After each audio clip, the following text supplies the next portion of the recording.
Je suis donc Agnès Largilet, je suis maman de 2 grands-enfants de 17 et 20 ans. Je suis mariée, j'habite Pavilly. Je travaille à la Croix-Rouge depuis un peu plus de 25 ans et je suis également élue locale, donc adjointe au maire de la ville de Pavilly, conseillère communautaire en charge de la transition écologique et solidaire et conseillère départementale sur le canton de Notre-Dame-de-Bondy. Me décrire en 3 mots, je dirais que je suis quelqu'un d'attentionné, plutôt déterminé et également passionné. Quand j'aime quelque chose, je le fais bien volontiers et jusqu'au bout. Donc je travaille à la Croix-Rouge française depuis un peu plus de 25 ans. Donc je suis de formation travailleur social avec un diplôme de conseillère en économie sociale et familiale. Et ensuite, j'ai pu me former tout au long de mon parcours professionnel en obtenant un CAFERUIS, donc un certificat d'aptitude aux fonctions d'encadrement et de travail social, et un diplôme de dirigeante d'économie médico-sociale. Je suis directrice de plusieurs structures d'insertion par l'activité économique, dont une au sein de la communauté de communes Caustres-Verts qui s'appelle donc le Maillon Normand, qui est portée par Croix-Rouge Insertion. Donc on a 36 salariés en transition professionnelle en permanence sur une structure, 4 autres sur l'entreprise d'insertion qui s'occupe du transport et de la logistique, et on a un peu plus de 10 salariés permanents. Donc sur mon engagement, j'ai fait ma première campagne électorale en 2015 avec Guillaume Coutet sur une élection départementale, donc sur le canton. Et alors après, on est venu me chercher en fait. C'est pas moi qui me suis présentée particulièrement et donc j'ai trouvé ça plutôt sympa. Et je m'y suis bien retrouvée parce que je pensais qu'au début, c'était pas forcément quelque chose que je pourrais faire et au final, ça m'a vraiment plu.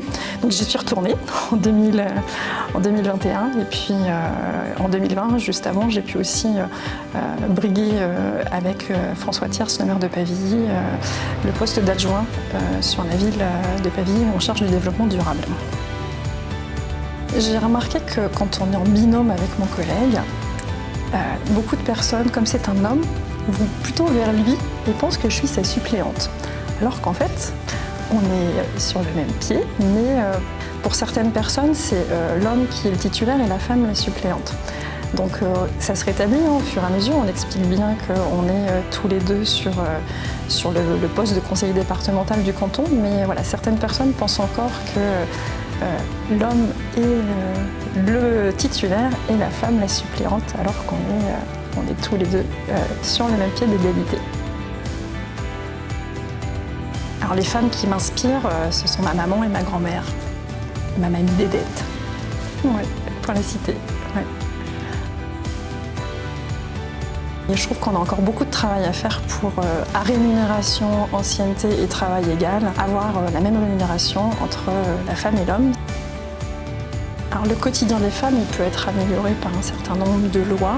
Le fait de pouvoir avoir un congé parental, ça permet d'améliorer. Le fait d'avoir le papa qui soit là aussi, ça permet de montrer que la maternité et la parentalité derrière, c'est une histoire de couple et pas une histoire de maman. Pouvoir avoir des structures qui permettent à des femmes de pouvoir travailler sur des horaires décalés. Donc il y a encore des choses à faire pour que les mamans puissent avoir un rôle de maman, mais aussi une place dans la société avec un travail qui leur convienne, dans lequel elles peuvent s'épanouir.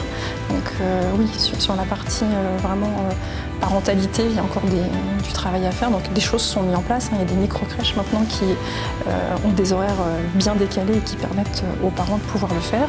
Après, il y a tout un tas d'autres actions sur l'accès au permis de conduire aussi, pour qu'on puisse travailler. Et puis dans certains milieux, c'est compliqué. Donc pouvoir avoir des petits coups de pouce pour se sentir autonome. Parce qu'en plus, voilà, sur notre secteur, alors le bus va arriver, mais c'est bien aussi de pouvoir être autonome et puis aller travailler en dehors de la communauté de communes. En tant que directrice d'établissement, j'ai à cœur qu'il y ait un pied d'égalité et d'équité entre toutes les personnes. Donc je veux aussi bien aider une personne qui a des difficultés en français, des difficultés à s'exprimer, qu'un homme par rapport à une femme. Donc on a encore récemment fait un petit point sur le harcèlement. On s'aperçoit qu'il y a encore beaucoup de choses à faire, ne serait-ce que dans une société ou dans une association comme la nôtre.